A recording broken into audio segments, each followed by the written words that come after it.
혼인, 가정과 교회, 김홍전. 3광, 혼인 예식의 의미. 로마서 12장 1절에서 8절. 요즘 우리 교회에 혼례식을 하는 일이 몇 번 있게 되는데 그것을 계기로 하여 혼인에 관한 몇 가지 현실성의 문제를 생각하고자 합니다. 무릇 불신자로 살던 사람이 예수를 믿고 나오면 예수 믿는 여러 가지 독특한 표징을 나타내며 살게 됩니다.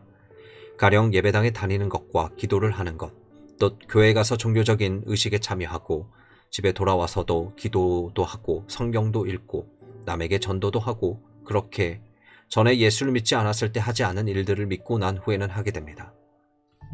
하지만 그런 종교적인 생활이 예수 믿는 증거나 내용의 전부는 아닙니다.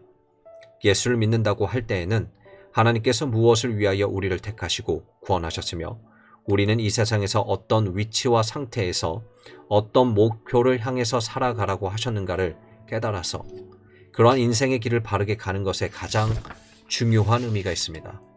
그 정점은 물론 예수 그리스도와 같이 모든 성도가 마침내 영화된 위치에서 하나님의 영광을 찬송하며 살아가는 세계로 가는 데 있는 것이고, 이 정점이 또한 오늘날 우리에게도 중요합니다. 결코 이 세상에서 기독교라는 종교를 갖고 살다가 죽으면 천당 가는 것이 정점이 아닙니다. 전에도 이야기했지만 천당은 육신과 영혼이 서로 나뉜 다음에 영혼이 가는 곳입니다. 따라서 인간으로서의 우수성은 거기에 없습니다. 다만 영들이 있는 곳입니다. 그러나 하나님이 사람을 구원하신 큰 경륜과 목표는 그렇게 육신과 영혼이 분리되어 육신은 썩어버리고 영혼만 천당에 가서 사는 데 있지 않습니다. 그러한 까닭에 그리스도인은 생사의 문제에 대해서 생의 목표와 문제에 대해서도 바르게 인식해 나가야 하며, 그러려면 현 역사의 세계에서 인생관을 바르게 가져야 합니다. 하나님께서 우리들을 무엇 때문에 건져내시고 이 땅에 두셔서 인생의 길을 걷게 하시는가? 무엇 때문에 이 육신과 영혼이 혼연히 하나가 되어 있는 인간으로서 살게 하시는가? 이런 것들을 유심히 생각해야 합니다. 생의 의의를 잘못 생각하여 죽어서 천당하는 것만을 자꾸 강조하는 그런 잘못됨이 없어야 할 것입니다. 우리가 그리스도인으로서 이렇게 인생의 길을 간다는 것은 하나님께서 그 구원의 은혜로 우리를 속죄하시고 새로운 생명을 주시고 성신님으로 내죽게 하시고 또 모든 은혜를 주사 어떤 목표를 향해서 가게 하심으로써 가능하게 된 일입니다. 그러므로 우리로서는 우리의 영혼의 기능이 활발하게 활동해서 아무런 감각이 없는 멍청한 사람이 되지 않고 맹목적으로 종교 생활만 하는 사람이 되지 않고 깊이 생각하고 바르게 마음 먹고 살아가는 구원받는 사람다운 인간성을 갖고 사는 것이 심히 중요합니다. 이렇게 하나님의 자녀의 특성을 가지고 하나님께서 우리를 인간으로 이 땅 위에 두신 이유를 바로 깨달아서 거기에 부합하게 사물을 관찰하고 평가하고 대처하고 행동하고 행보를 해야지, 그런 것은 전혀 고려하지 않고 몇 가지의 교조만을 가지고 앉아서 그저 세상에서 주를 믿고 될 수 있는 대로 단정하게 살고 불행을 막아가면서 살다가 죽으면 천당 간다는 식으로 살아가거나 그보다 더 저급하게 공리적인 목적 때문에 예수도 하나님도 다 이용하는 궁극적으로 그런 논리에 빠져들어가는 종교 생활을 한다는 것은 참으로 언어도단입니다. 하나님께서는 우리에게 당신의 자녀라는 높은 지위를 주셨습니다. 또 그 지위에 해당하는 새 생명을 주셨습니다. 그러므로 우리 하나님의 자녀들은 그 생명의 능력을 더욱더 풍성하게 나타내면서 목적의식이 분명하고 행보에도 확실한 이유가 있고 또 함부로 치우치지 않고 마음이 순결하여 늘 그리스도를 사랑하며 신절을 지켜 살아가야 할 것입니다. 바로 이러한 생활을 하나님께서 이스라엘 백성에게 요구하셨고 그 후의 교회에 대해서도 신령한 이스라엘로서 당연히 그런 생활을 나타내야 할 것으로 요구하셨습니다. 그것을 한마디로 말하면 하나님의 도덕적 속성을 닮아가는 생활입니다. 내가 거룩하니 너희도 거룩하라. 하나님은 거룩하신 분이시요 우리에게 너희도 거룩하라고 요구하십니다. 옛날 레위 사람뿐만 아니라 그 후 모든 이스라엘 백성에게 요구하신 것이 그것이고 또 교회에 요구하시는 것이 그것입니다. 교회는 본질상 몇 가지 속성을 가지고 있는데 그중 가장 중요한 것이 거룩함입니다. 교회는 무엇보다도 거룩해야 합니다. 거룩하다는 말은 구별하다는 말에서 시작해서 점차 도덕적인 의미를 가진 말로 발전했습니다. 처음에는 도덕적인 의미보다는 구별한다는 의미가 더 중요했습니다. 가령 거룩한 날, 거룩한 장소, 거룩한 물건, 그런 말을 쓰는데 오늘날에도 하나님께서 구별해서 드리는 물건이나 장소에 대해서는 거룩하다는 말을 씁니다. 그러나 날이나 장소나 물건 자체에 도덕적인 의미가 있는 것은 아닙니다. 그것은 도덕적인 책임자인 사람의 행동 여하에 따라서 거룩해지기도 하고 그렇지 못하게 되기도 합니다. 이러한 도덕적인 책임자에게 하나님께서는 거룩하라고 요구하시는데 그것은 한마디로 도덕적인 순결을 지키라는 것입니다. 순결이라는 말은 그 자체가 당연히 있어야 할 자리에서 벗어나지 않고 있다는 뜻입니다. 하나님을 위하여 구별된 위치에 확고히 서 있고 거기에서 일부도 물러나지 않는 것입니다. 이것을 사람 개인의 덕성으로 비춰볼 때는 그리스도에 대한 절개, 즉 신절에 해당합니다. 그 절개를 회절하게끔 위협하는 가혹한 시련과 핍박과 환난이 임할 때 이 싸움은 자신이 죽어서 끝난다 하며 끝까지 타협치 않는 이런 것들이 절개요, 정절입니다. 요한계시록에도 어린 양의 신부들을 가리켜 흰 옷을 입은 정절이 있는 자들이라고 하여 이렇게 정절을 아주 강조했습니다. 이것이 아주 기본적인 도덕적인 상태요, 속성으로서 거룩하다고 할 때는 신절이 있다는 것이 가장 중요한 조건이 됩니다. 신절이라는 것은 어떠한 문제에 어떤 태도를 취해야 하는지 알아야 가질 수 있는 것이지 어떤 태도를 취해야 할지 모르고 앉아 있다가 그냥 휩쓸려 들어가면 가질 수 없습니다. 요컨대 무엇이 누추한 일이며 무엇이 깨끗한 것인지를 알아야 합니다. 전날 일제가 가혹하게 핍박하고 환난을 일으켜서 거의 견딜 수 없는 고통을 받게 되었을 때 그때 개인적으로 신절을 지키려고 애쓰다가 죽어서 끝난 분들이 있습니다. 여러분이 그분들을 잘 아실 것입니다. 그런 것은 절개를 지키는 것입니다. 그러나 대다수는 반대를 하면서도 될 수 있는 대로 타협할 이론을 찾으려고 하다가 마침내 일본의 유명한 기독교 지도자들의 강설이나 학자들의 이론을 듣고서 신사에 절하는 것이 국가의식이지 우상이 될 턱이 없다. 그것은 신도가 아니고 허수아비에 불과한데 거기에다 절을 했다고 해서 무슨 우상 숭배가 되느냐. 단순히 국가의식에 참여한다는 상징으로 하라는 것인데 하고서 신사 참배를 하러 간 사람들이 있는 것을 여러분이 다 들어서도 아실 것이고 혹시 알고 있는 이들 가운데 그런 이들도 덜어 있을 것입니다. 그렇게 알지 못하면 그냥 덮어놓고 따라다니게 됩니다.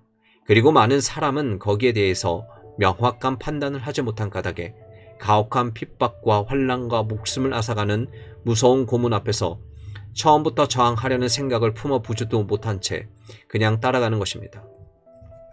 왜냐하면 무엇이 잘못인지를 명확하게 모르는 까닭에 신념이 안 서서 그렇습니다. 막연할 때, 평안할 때에는 이것도 정죄하고 저것도 잘못이라고 말하기는 쉽지만 일단 지극한 환난과 고통이 눈앞에 닥치면 그렇게 하기가 쉽지 않습니다. 그 환난과 고통이 닥쳤을 때 그것을 끝까지 무시하고 자신의 죽음으로써 믿음을 지키려고 하는 것이 바로 신절입니다. 그런데 그것을 모르면 못하는 것입니다. 모르는 많은 사람은 오히려 희희낙낙하고 혹은 내 때가 되었다고 하면서 그 앞에서 꼭두각시같이 춤추던 사람들이 심지어 교역자들 가운데서도 얼마나 많았는지 여러분은 아실 것입니다. 그러면 이러한 상태가 다시는 오지 않을 것처럼 보인다고 생각하지만 그렇게 정치적인 혹은 군사적인 가혹한 압박이 다시 올지 안 올지 장담할 수 없습니다.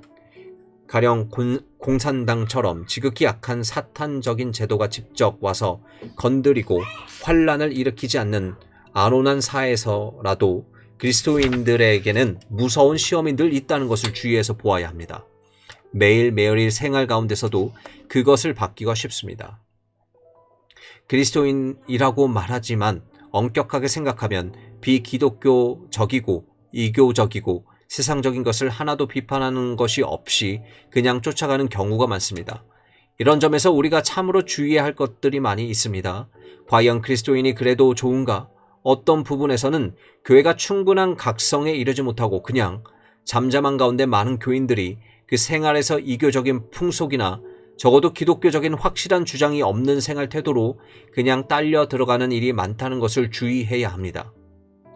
그 중에서도 혼인이라는 문제는 기독교가 세상 앞에 내놓은 하나의 큰 분기점입니다. 혼인은 인류 보편의 제도로서 하나님의 모든 사람에게 다 내리신 것입니다. 그러나 기독교인들로서는 명백하게 그 의미를 바로 깨닫고 혼인해야 합니다. 그런데 오늘날 그 혼인이 무엇인지를 이야기하려는 것이 아니고 특별히 그 중에 미미한 이야기 같지만 혼례식, 일본식 표현으로 결혼식이라는 것이 무엇인가 하는 문제에 대해서 생각하려고 합니다. 혼례식은 원래 혼인을 하는 사람들이 다 하는 예식입니다. 그리고 어떤 종교를 가졌든지 이런 예식을 합니다. 각각 자기들이 신봉하고 자기들이 뭐 이만하면 되었다고 승인할 만한 어떤 형식을 취해서 행합니다. 절에 다니는 사람은 불식으로 하고 절에 안 다니더라도 멋을 부리느라고 불식으로 하는 경우도 있습니다. 그런 문제가 마음에 상처를 주거나 갈등을 일으키지 않는 사람들은 부처에게 절을 하든지 않든지 그것이 대단한 문제가 안 되기 때문입니다. 또한 이른바 사회식이라는 것도 있고 또 그 밖에 여러 가지 방식이 있습니다. 그러나 기독교인들에게는 기독교의 혼례식이 있습니다. 찬송하고 기도하고 성경 낭독하고 목사 앞에 서서 서약하는 방식입니다. 그러나 기독교 교회에서도 여러 종파가 있고 종파에 따라 관습도 각각 달리 형성되어 온 까닭에 그 의식을 일매지게 이런 것이다 하고 말할 수 없으나 아마 찬송하고 기도하고 성경 낭독하는 것은 어느 종파의 예식이든 다 들어있을 것입니다. 그러나 가령 유교의 일반적인 방식을 잠깐 보면 그 사람들이 결국은 초례를 지내고 해로할 것을 기원하는 예식을 행하는 것인데 그 예식에서 가장 중요한 것은 신랑 신부 두 사람이 초례를 지냈다는 데 있습니다. 거기서 무슨 말을 덕담을 부렸든지 몇 절을 했든지 그런 것은 크게 중요하지 않습니다.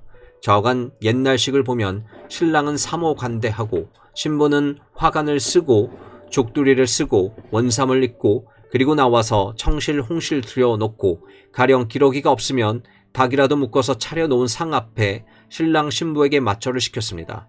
그런 다음에 미역국을 신랑이 조금 떠먹고 그것을 갖다가 신부에게 떠먹입니다. 이런 식으로 하면 동네 사람들이 빙 둘러서서 장가올 신랑 얼굴을 쳐다보고 또 가끔 신랑에 대한 우스갯소리를 해서 하객들을 웃깁니다. 이날이 경사스러운 날이니까 다 같이 기쁘게 지내자는 선의로 오 신랑이 잘생겼군. 신랑 앞으로 어떻게 할 거야? 하면서 웃깁니다. 거기서 끝내는 것이 아니라 혼인을 한 뒤 신랑이 우레 즉 신행을 하느라 사흘 만에 아내를 데리고 가마에 태우고 자기는 말을 타고 가는 도중에 동네 짓궂은 장난꾼 청년들이 신랑을 납치해다가 발바닥을 때리고 한바탕 다루어 먹고서 보내는 일도 있습니다. 그렇게 실망스러운 일을 당한 것이 일생기념이 된다는 것입니다.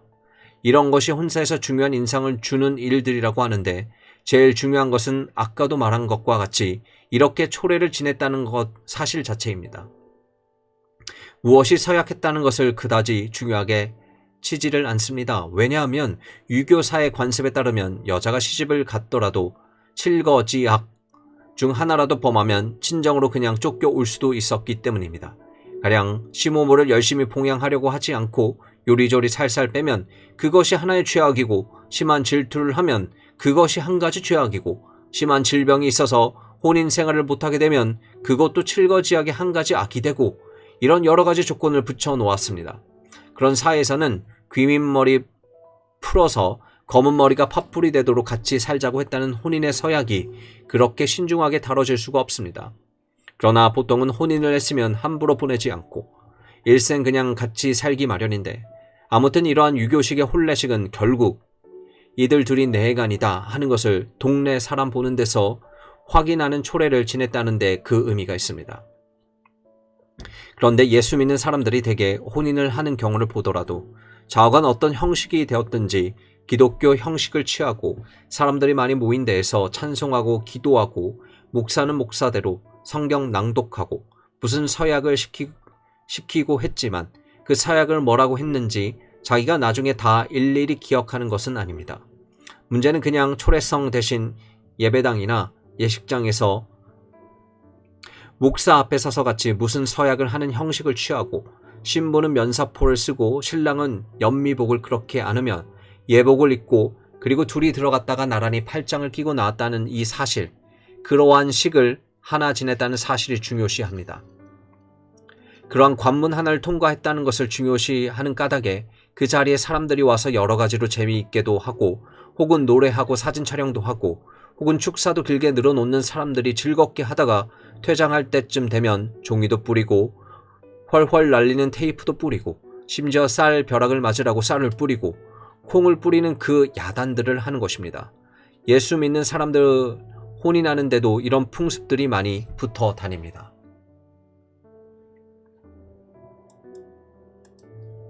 그러나 여기서 우리가 중요히 생각할 것은 그리스도인의 혼례식은 신랑 신부 두 사람이 하나님의 보좌 앞에 나아가 하나님께로부터 짝지어 주심을 받는 사실에 가장 중요한 의미가 있습니다. 사실 사람의 모든 혼인이 그러해야 할 것입니다. 그러기 위해서는 자기들이 진정으로 서약을 해야 합니다. 서약의 말은 하나님께 서원하는 것이므로 심히 중요합니다. 여호와의 성산에 거할 자, 장막에 거할 자는 그 서원한 것을 손에 댈지라도 변치 않는 자라고 했습니다. 서원은 변경시킬 수 없는 것임을 알아야 합니다. 그것은 하나님 앞에서 하는 서약입니다. 그 말은 사람들이 들었든지 안 들었든지 중요한 것은 하나님 앞에서 서약했다는 사실입니다. 그러므로 하나님 앞에 이른다는 그 예식은 엄숙한 것으로 하나님의 보좌 앞에 이르러서 하는 첫째 일은 경배, 즉 절하는 것입니다. 그러므로 혼인 예식은 예배로서 심히 중요한 의미를 갖습니다. 카톨릭 교회는 차라리 혼인 예식을 홍배 성사라고 해서 성례전의 하나까지 신중하게 다룹니다. 개신교는 성례전으로 다루지 않을지라도 그것을 신중하고 거룩한 예식으로 생각하는 것이지 사람의 경사로 생각하지 않는 것입니다. 그런데 이와 같은 생각이 잘 안 들어가고 항상 시집가고 장가가는 사람 혹은 집안의 경사로만 생각하고 하나님 앞에서 거룩한 교회의 확장을 위한 또 하나의 새로운 서약이라는 것과 서약함으로 짝지어 주신다는 사실이 거기에 있는 것은 뒤로 합니다. 이것은 참 그릇된 생각입니다. 당시에 유행하던 이교적인 풍습을 그대로 받아 종교의 형식만으로 둘러씌웠지 내실의 변동은 안 가져온 것입니다. 이런 것들이 거룩하게 산다는 생활에 대단히 지장을 일으킵니다. 조금 전에도 모르면 못하는 것이라고 이야기했지요. 모르면 못하는 것입니다. 몰라서 그러한 것입니다. 그러나 모른다고 책임이 없는 것은 아닙니다. 교회가 한국에 세워진 지가 근 1세기가 되는데도 그것을 모르고 오늘날까지 그런 식으로 한다면 그것은 큰 책임을 져야 할 일입니다. 그러므로 우리 교회는 지금까지 혼인 예식을 할 때 이것은 예배니까 예배로 알고 절대로 떠들지 말고 신중하고 가장 정숙하라고 늘 주지시키고 단속해 왔습니다. 앞으로도 그럴 것입니다. 그리고 예배 다른 사람이 끼어서 이러고 저러고 프로그램을 진행하는 것을 허용하지 않습니다. 왜냐하면 우리 교회가 하고 있는 예배는 우리 교회 교역자가 있고 우리 교회 사람들이 모여서 하는 예배 모범이 있기 때문입니다. 또한 다른 사람이 그것을 터득하고 같이 할 길이 있는지 없는지 모르는 까닭에 예수 믿는다고 덮어놓고 데려다가 시킬 수 없기 때문입니다. 인책에서 그러한 것이 아닙니다. 하나님 앞에 엄숙히 해야 할 일에 대해서는 우리도 엄숙히 지켜야 합니다. 그러한 까닭에 신랑 신부가 아무리 좋고 무엇을 하고 싶어도 예배하는 것은 교회의 일이지 신랑 신부의 일이 아닌 것입니다. 예배는 교회가 주재를 하는 것입니다. 예배에 대해서 교회가 이것은 않고 저것은 이렇게 한다고 정하며 심지어 음악까지라도 우리가 통제하고 있습니다. 마음 내키는 대로 어떠한 음악이라도 갖다가 쓰도록 허락지 않습니다. 우리가 예배 꼭 필요한 것만을 선별해서 여기서 하겠다는 것입니다. 그리스도인의 혼인 예식에는 하나님 앞에 나아가서 엄숙하게 경배를 드리는 것이 가장 중요하고 그 다음에 서약의 말이 중요합니다. 왜 중요하냐면 사람이 누구를 자기의 배우자로 선택하든지 그 선택은 그 사람의 특권입니다. 하나님이 누구를 딱 만들어 예배에 두셨다가 딱 마주쳐서 움쭉도 못하도록 만나게 했다. 그래서 하나님이 짝지어 주셨으니 너희를 못 나눈다 하는 식으로 생각하면 거기서 생기는 많은 불만과 부조화에 대해서 하나님을 책임자로 만드는 그릇된 논리가 됩니다. 하나님은 그런 일을 하시는 것이 아니라 내가 잘못 골라도 내 책임이다 하십니다. 그러나 골라서 내 앞에 와서 서약을 할 때는 내가 짝지어 준다는 것입니다. 이것을 잘 명심하시기 바랍니다. 하나님 앞에 혼인 서약하는 일을 경솔하게 생각하기에 교회 안에서조차 이혼하려는 사람들이 많이 생깁니다. 그리고 그 대부분은 이혼의 조건이 되지 못하는 사유를 내세웁니다. 불만이 있어서 못 견디겠다는 것입니다. 오늘날은 교회가 느슨해서 그런 사유도 다 용인해주는 일이 생기지만 그러나 전통적인 교회, 역사적인 개혁교회는 그렇게 용인해주지 않습니다. 마태복음 19장에 있는 대로 아주 회절을 하고 정절을 파기한 일 외에는 절대로 이혼을 할 수 없습니다. 그렇다고 해서 부부간에 불만이 없다는 말은 아닙니다. 괴로움이 없는 것도 아닙니다. 성격이 맞지 않는 일도 있을 것입니다. 그러면 이런 것은 하나님이 꼭 그런 사람, 성격도 안 맞고 불만스럽고 여러 가지로 불비한 것들을 만들어 두었다가 만나게 하셨다는 말인가? 그런 일은 없습니다.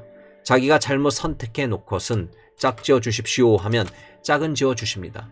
그런 의미에서 혼인 선포를 할 때 하나님께서 짝지어 주신 것을 사람이 나누지 못할지니라 하는 말을 붙이는 것입니다.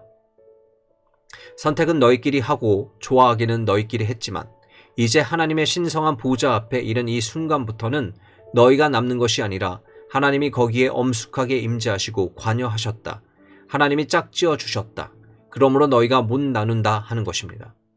하나님 앞에서 서약을 할 때 서약의 말과 서약에 임하는 정신이 매우 중요합니다. 혼인에서 제일 중요한 것은 반지를 주고받는 일이 아닙니다. 두 사람이 하나님 앞에 나아가서 서약하는 것이 가장 중요한 일입니다.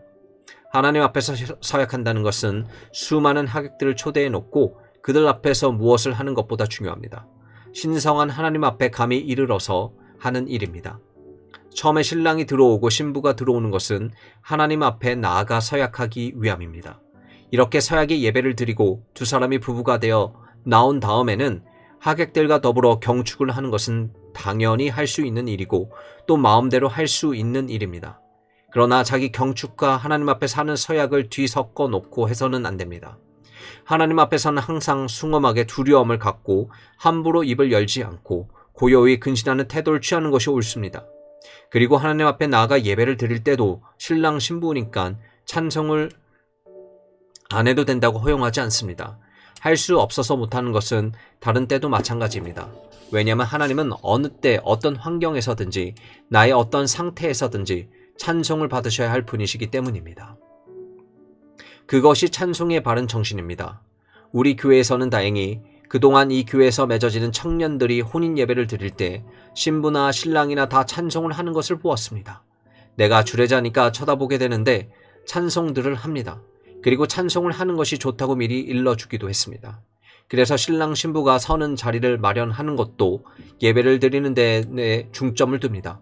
신랑 신부를 이 주례하는 사람을 향해서 보게 서게 하는 것은 주례하는 사람을 쳐다보라는 것보다도 하나님의 보좌 앞에 면하고 서라는 것이며 또한 하나님께서는 여인의 머리요 남자요 남자의 머리는 그리스도요 라고 순서를 정한 까닭에 남자가 머리된 자로 서고 그 옆에 왼쪽으로 다음 자리에 아내를 세우는 것입니다. 일반적으로 예식장에서 하듯이 그렇게 뒤바꿔 세우는 것이 아닙니다. 예식장에서 혼인 예식을 주례할 기회가 있어서 한 번 자리를 바꾸어 놓았더니 오히려 사람들이 신랑 신부 자리가 바뀌었다 소리들을 합니다. 천도교식으로 고천문이나 하는 데서야 그렇게 생각할 수밖에 더 무슨 수가 있겠습니까? 그렇게 해서 둘이 와서 서서 하나님 앞에 신성하게 서약을 한 다음에 돌아갈 때는 신랑이 신부의 뒤를 돌아서 다시 신부를 자기 왼쪽에 두고서 그를 데리고 나갑니다. 서양에서도 이렇게 합니다. 그런데 왜 여기서는 자리를 바꿔 놓고 하느냐 하면 이교 사인 까닭의 생각이 그렇게밖에 안 들어가기 때문입니다. 그러나 하나님 앞에서 무엇을 생각하는 사람들은 나갈 때 편의만을 생각하는 것이 아니라 하나님 앞에 서 있는 순서를 중요하게 생각할 것입니다. 나갈 때 신랑이 한 번 옆으로 돌아서면 그만 아닙니까? 그래서 그 전부터 그렇게 시행하는 것입니다. 서약을 할 때에도 명심해야 할 것이 있습니다. 하나님께서 사람이 독처하는 것이 좋지 못하니 돕는 배필을 지으리라 하고 지어주신 것이 배필입니다. 뭐 때문에 돕는 배필이라 했느냐 하면 혼자 살고 지내는데 밥해 먹기 괴롭고 옷 빨아 입기 괴로우니까 밥을 하고 옷을 빨아줄 사람을 하나 준다는 그런 뜻이 아닙니다. 아담은 처음에 문화의 명령을 받고 위대한 사명을 받고 그리스도적인 새로운 생명이 자기의 것이 될 때까지 자기의 행보를 해야 했습니다. 자기 것이 되어도 행보가 끝나는 것이 아니지만 적어도 그렇게 위대한 사명의 길을 지금 걷고 있을 때 하나님을 증명하고 하나님의 영광을 땅 위에 나타내는 가장 고귀한 인간이라는 높은 자리에서 시작할 때에 그 일을 혼자 하는 것보다 둘이서 하는 것이 좋다는 것이 첫째로 의미를 갖습니다. 그래서 그리스도와 교회의 관계가 항상 혼인에 적용됩니다. 그것은 사랑과 순종의 관계입니다. 왜 순종하느냐? 교회는 그리스도의 거룩한 지시에 따라서 움직여야 합니다. 즉 거기에 일사불란한 통일이 늘 있어야 합니다. 그러나 통일을 유지하기 위해서 덮어놓고 전제를 하라는 것이 아니고 통일 가운데 변화도 있어야 하고 세력의 균형도 있어야 합니다. 그것이 아름다운 것입니다. 위의 3대 요소가 거기에 다 들어 있습니다. 그렇게 나아가는 데에 그와 같은 사명을 수행하는 데 돕는 배필이라는 것입니다. 그것이 첫째입니다.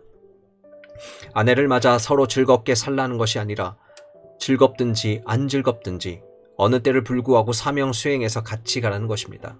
남편 된 자들아 이와 같이 지식을 따라 너희 아내와 동거하고 저는 더 연약한 그릇이요 또 생명의 은혜를 유업으로 함께 받을 자로 알아 귀히 여기라. 이것이 사도 베드로의 말입니다. 여인은 너보다 연약한 그릇이지만 영생의 소망을 함께 누리는 자인 까닭이다. 즉 영원한 생명, 영광이 충만한 그 세계 소망을 같이 갖고 지금 가는 사람이기 때문에 아내를 귀히 대접하고 함께 살아야 한다고 가르쳤습니다. 그런 점을 염두에 두고 하나님 앞에 신중히 서약해야 합니다. 하나님이여 이 사람을 여러 가지로 관찰하건대 하나님께서 제게 주신 인생의 길, 제가 하나님 앞에 맺어야 할 생의 열매를 맺어 나가는 행보에 잘 도울 사람으로 안까닭에 혼인을 하려고 하니 저에게 짝을 지어 주십시오 하면 그러냐 너희는 짝 지어서 가라. 내가 짝을 지어 주었다. 이제 못 나눈다 하시는 것입니다. 가다가 도중에 불만이 있고 어떻다 하지만 요컨대 하나님의 아내를 보는 법을 좀 정당하게 가져야 합니다. 불만이 있을 때 무엇이 불만인가? 내게 안 맞는다? 서로 개성이 다른 사람이니까 맞을 까닭에 없습니다. 거기에 또 개성이 있기를 바라야지 무엇이든지 나하고 똑같아져 버리면 나중에는 싱겁고 무미건조해 버립니다. 그러나 개성이 다른데도 하나님께서 내게 주신 일을 하는데 도울 수 있는 사람이냐? 그렇다면 그것은 감사한 일입니다. 그것이 아내로서 가장 중요한 본분을 하는 것입니다. 그 다음에 하나님은 아담과 하와에게 생육하고 번성하라고 하셨습니다. 그리스도인들에게 생육과 번성은 다른 무엇보다 거룩한 교회 확장을 위한 일이 됩니다. 그리스도를 위한 것이며 교회 확장을 위한 일입니다. 자연스럽게 생육하고 번성하여 태어나는 아이를 교회 안에서 기르고 주의 말씀과 도리를 가르치고 그리스도의 것으로서 언약 가운데 난 것으로 신뢰하고 교육시키는 것입니다. 그렇게 해서 교회는 필연적으로 확대되어 나가는 것입니다. 이렇게 인구의 자연 증가와 함께 거룩한 교회가 또한 증가하는 것입니다. 이러한 것들을 생각하고 하나님 앞에 나아가서 아주 신중하고 엄숙하게 서약을 하는 것이 제일 중요한 일입니다. 하나님이 짝지어 주셔서 혼인을 하는 것이지 하나님이 짝지어 주지 않았는데 우리끼리 혼인했다고 100번 떠들고 사람들이 다 보았으니까 사람 보는 데서 초례를 지냈으니까 혼인했다고 하는 것은 불신자나 무신자론들이 하는 것입니다. 유교적인 무신론의 폐해가 거기도 있어서 엄숙하게 자기들이 서약을 할 신앙의 대상조차 없습니다. 그러니까 막연히 천지신명을 불러서 서약을 한다고 하는 것이지만 자기들이 천지신명이 누군지 알 턱이 없습니다.